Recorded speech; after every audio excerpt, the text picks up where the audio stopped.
Où iras-tu après ta mort?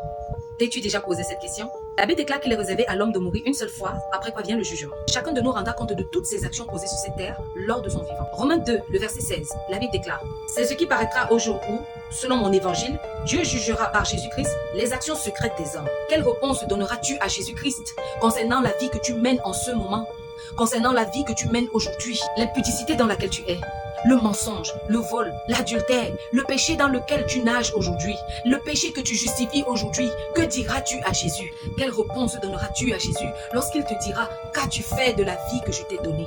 Ouvrons notre Bible. Ecclésiaste chapitre 12, le verset 1. Jeune homme, réjouis-toi dans ta jeunesse. Livre ton cœur à la joie pendant les jours de ta jeunesse. Marche dans les voies de ton cœur et selon les regards de tes yeux. Mais sache que pour tout cela, Dieu t'appellera en jugement. Prenons un moment et réfléchissons. La vie que tu mènes, tes choix d'aujourd'hui t'amèneront où? Connais-tu l'aboutissement des actes que tu poses? Romains 6, 23. Car le salaire du péché, c'est la mort.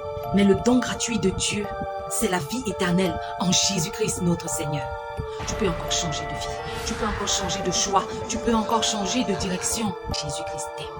Tant qu'on est en vie, on a encore cette précieuse opportunité d'accepter Jésus-Christ comme Seigneur et Sauveur personnel. Après la mort, ce sera trop tard. Cette vidéo-là n'est qu'une illustration, mais je vous assure que c'est une vérité biblique. Apocalypse 20, le verset 12. Et je vis les morts, les grands et les petits, qui se tenaient devant le trône. Des livres furent ouverts, et un autre livre fut ouvert, celui qui est le livre de vie. Et les morts furent jugés selon leurs œuvres, d'après ce qui était écrit dans ces livres. Sache que chaque acte que tu poses est écrit dans ce livre. Chaque chose que tu as faite sur la terre est mentionnée dans ce livre. Et un jour, Dieu te montrera ton livre. Jésus te tend la main aujourd'hui. Ne sois pas sourd à son appel. Ne refuse pas cette main tendue. Apocalypse 3, 20, la Bible déclare: voici, je me tiens à la porte de ton cœur et je frappe. Et si quelqu'un entend ma voix et ouvre la porte, j'entrerai chez lui, je souperai avec lui et lui avec moi.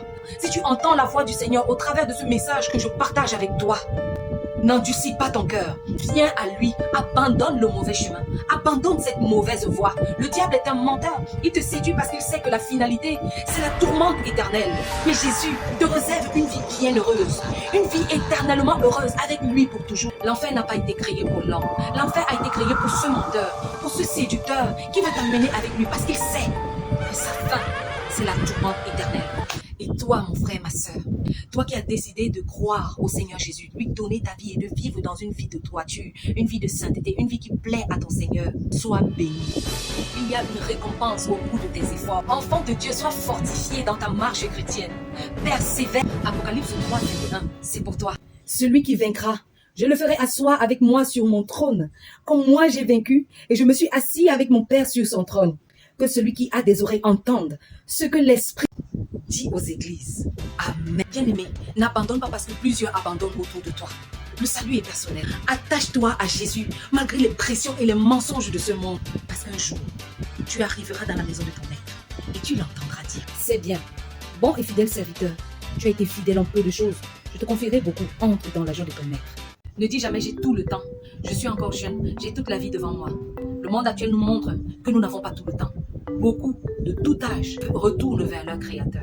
Alors prends la bonne décision et accepte Jésus dans ton cœur. Si tu veux accepter Jésus dans ton cœur, écris en commentaire: je veux accepter Jésus dans mon cœur, et je te conduirai dans la prière. Que Dieu te bénisse.